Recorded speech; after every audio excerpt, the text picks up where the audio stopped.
मयूरेश्वर अवतार की बाल क्रीड़ाएं। अब पार्वती पुत्र अनेक बालकों के साथ क्रीड़ाएं करने लगे। कभी गाते, कभी नाचते, कभी हंसते हंसते बोलते थे। एक दिन मध्याह्न काल होने पर भी उन्हें भोजन प्राप्त नहीं हुआ।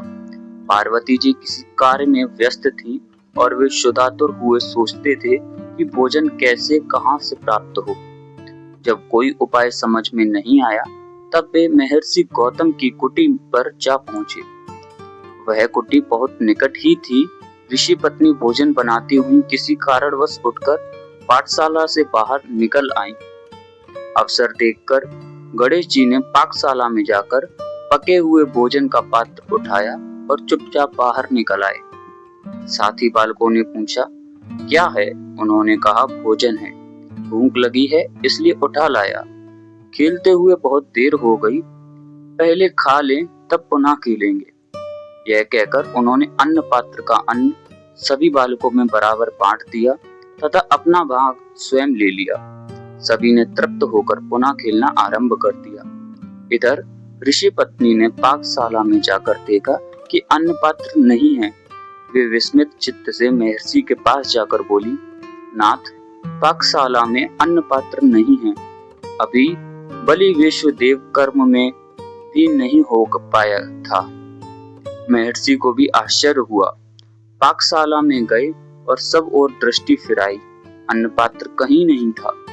तब बाहर निकलकर उन्होंने देखा, उमा पुत्र के साथ कुछ मुनि बालक खेल रहे थे और खाली अन्न पात्र उनके निकट पड़ा था।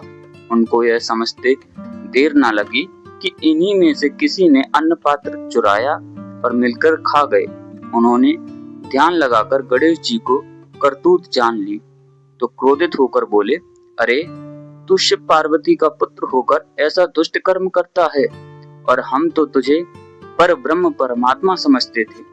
इतना कहकर उन्होंने मयूरेश्वर का हाथ पकड़ा और पार्वती जी के पास ले गए। वहां जाकर उन्होंने कहा, शिवे, आपका यह पुत्र आए दिन उपद्रव करता रहता है। आज तो इसने हमारा अन्न पात्र ही चुरा लिया। बलि विश्व देवादि भी ना हो पाया था कि समस्त अन्न इसने अन्य बालकों के साथ बैठकर खा लिया।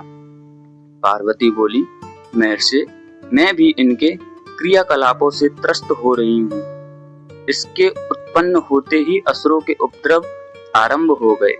बालकों के साथ ही खेल खेल में उलझ जाता है तो पीछा नहीं छोड़ता। अब यह घरों से घुसकर भोजन भी चुराने लगा है, इसीलिए इसे दंड देना पड़ेगा। यह कहकर माता ने रस्सी लेकर पुत्र के हाथ पांव बांधने आरंभ किए। महर्षि ने कहा, मातेश्वरी, इसे बांधने की अपेक्षा स्नेह पूर्वक समझाओ।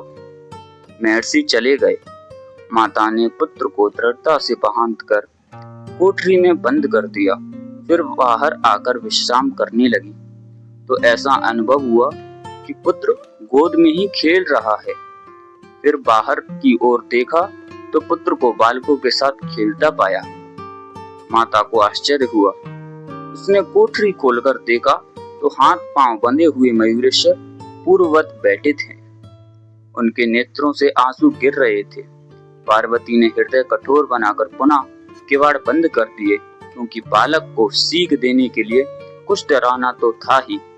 वे कुछ देर के लिए ऋषि पत्नी के पास जा बैठी, किंतु पुत्र के कोठरी में बंधा पड़ा रहने के कारण उनका मन ना लगा। वे अपने आश्रम को लौटी तो मार्ग में देखा कि मयूरेश्वर खेल रहे हैं। माता ने पुत्र का दुख भूलकर उसे स्नेह पूर्वक पुकारा, पुत्र, घर चलकर जलपान कर लो। बालक ने उत्तर दिया, माता, यहाँ तो मयूरेश्वर नहीं है, उसे तो आपने कोठरी में बंद कर रखा है। माता को ध्यान आया और वह दौड़ी दौड़ी आश्रम में पहुंची। उन्होंने कोठरी खोलकर पुत्र को देखा, वह रोता रोता सो गया था। माता ने बंधन खोलकर उसे हृदय से लगा लिया और स्तनपान कराने लगी। उधर महर्षि गौतम ने वहां से लौटकर देव पूजन आरंभ किया, किंतु यह क्या, उनके मंदिर की सभी मूर्तियां गणेश रूप में दिखी। कहने लगे, देखो, मुझसे कितनी भूल हो गई। मयूरेश्वर को सामान्य बालक के समान पकड़कर उनकी माता के पास ले गया, जिन्होंने उन्हें लताड़ते हुए रस्सी में बांध कर घर में बंद कर दिया। वस्तुतः यह हमारा सौभाग्य ही था कि साक्षात परब्रह्म ने अपनी मित्र मंडली के साथ भोजन ग्रहण कर लिया। वे भगवान मेरा अपराध क्षमा करें। यह महर्षि श्री गणेश के ध्यान में मग्न हो गए और उनकी पत्नी अहिल्या पुनः भोजन बनाने में व्यस्त हो गई। ओम गणेशाय नमः।